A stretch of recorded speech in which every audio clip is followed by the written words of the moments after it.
حياتي أنا نساها الهنا ودمعي بسم اللہ الرحمن الرحیم۔ حسن الاسلام کی طرف سے میں اپنے تمام دوستوں کو السلام علیکم ورحمۃ اللہ وبرکاتہ عرض کرتا ہوں۔ پیارے دوستو، آج میرا موضوع ہے نکاح میں گناہ کی رسمیں۔ آج کل شادی بیاہ میں جو مووی بن رہی ہے، میں اس کو موئی کہتا ہوں۔ پہلے زمانہ میں عورتیں جب کسی کو کوستی تھی تو کہتی تھی اری موئی، یعنی مرنے والی۔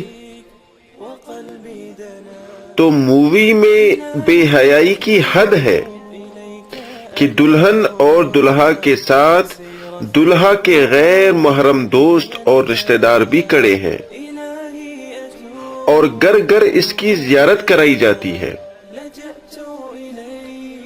ارے اپنی بیٹی اور بہو کو غیر مردوں کو دکھا دکھا کر انعام لیا جا رہا ہے۔ حد ہے اس بے غیرتی کی۔ پھر کہتے ہیں صاحب پریشانی ہے، روزی میں برکت نہیں ہے۔ جب اللہ تعالیٰ کے غضب اور ناراضگی کو خریدو گے تو روزی میں برکت کہاں سے آئے گی؟ بعض لوگ سمجھتے ہیں کہ وظیفہ پڑھنے سے برکت لے لیں گے، تو سن لو، وظیفہ پڑھنے سے اللہ تعالیٰ کی رحمت تو آئے گی، لیکن اگر ہم گناہ نہیں چھوڑیں گے تو اللہ کا غضب بھی آئے گا۔ بتاؤ، کپڑوں پر پاخانہ لگا کر عطر لگاتے ہو یا کپڑا دھو کر عطر لگاتے ہو؟ اللہ کا ذکر عطر ہے، خوشبو ہے، مگر پہلے گناہوں کی بدبو دور کر لو۔ لیکن اس کا یہ مطلب نہیں کہ جب تک گناہ نہیں چھوٹتے آپ روزہ نماز ہی نہ کریں، جو فرض، واجب اور سنت مؤکدہ ہے۔ نماز روزہ بھی کیجئے،